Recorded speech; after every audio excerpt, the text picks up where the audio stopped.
ഇന്ന് ബ്രേക്ക്ഫാസ്റ്റ് അപ്പവും ചട്നിയും ആയിരുന്നു കേട്ടോ. അപ്പോൾ ഇന്ന് കുട്ടികൾക്ക് സ്നാക്കായിട്ട് കൊടുത്തു വിടുന്നതും അപ്പവും ചട്നിയാണ്. അപ്പോൾ രണ്ടുപേരുടെയും സ്നാക്സ് ബോക്സ് എടുത്തു വെച്ചിട്ടുണ്ട്. അതിലേക്ക് അപ്പം കഷ്ണങ്ങളായിട്ട് കൊടുക്കുന്നുണ്ട് കേട്ടോ. പിന്നെ ചട്നിയും അതിൻ്റെ സൈഡിലായിട്ട് ഒഴിച്ചു കൊടുക്കുന്നുണ്ട്.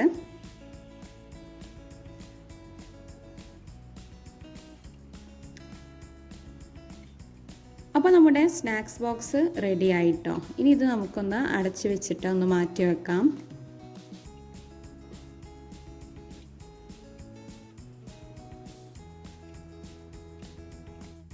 ഇനി ലഞ്ചാണ് ആക്കുന്നത്. അപ്പോൾ ലഞ്ച് ബോക്സ് എടുത്തു വെച്ചിട്ടുണ്ട്.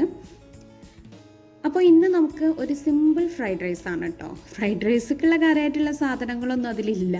സോയാബീന്, ക്യാരറ്റ്, അതുപോലെ സവാള ഇവ വെച്ചിട്ടാണ് ഞാൻ ഫ്രൈഡ് റൈസ് റെഡിയാക്കിയിട്ടുള്ളത് കേട്ടോ. അപ്പോൾ സിമ്പിളായിട്ടുള്ളൊരു ഫ്രൈഡ് റൈസ് എന്ന് പറയാം. ഇനി അതിലേക്ക് നമ്മൾ കൂട്ടാനായിട്ട് കൊടുത്തു വിടുന്നത് നമ്മുടെ ഉരുളക്കിഴങ്ങ് വട്ടത്തിൽ കട്ട് ചെയ്തിട്ട് പൊരിച്ചെടുത്തതാണ് കേട്ടോ. അപ്പോൾ ഇന്ന് സിമ്പിൾ ലഞ്ചാണ്. അപ്പോൾ നമ്മൾ കൂട്ടാനൊക്കെ വെച്ച് കൊടുത്തിട്ടുണ്ട്. ഇനി നമ്മൾ നമ്മുടെ ലഞ്ച് ബോക്സ് അടച്ചു വെച്ചിട്ടൊന്ന് മാറ്റി വെക്കുകയാണ് കേട്ടോ. അപ്പോൾ ഗൈസ്, ഇതാണ് കേട്ടോ നമ്മുടെ ഇന്നത്തെ വീഡിയോ. അപ്പം നമ്മുടെ വീഡിയോ ഇഷ്ടപ്പെട്ടാൽ ലൈക്ക് ചെയ്യാനും ഷെയർ ചെയ്യാനും അതുപോലെ സബ്സ്ക്രൈബ് ചെയ്ത് സപ്പോർട്ട് ചെയ്യാനും മറക്കരുത് കേട്ടോ. അപ്പോൾ താങ്ക്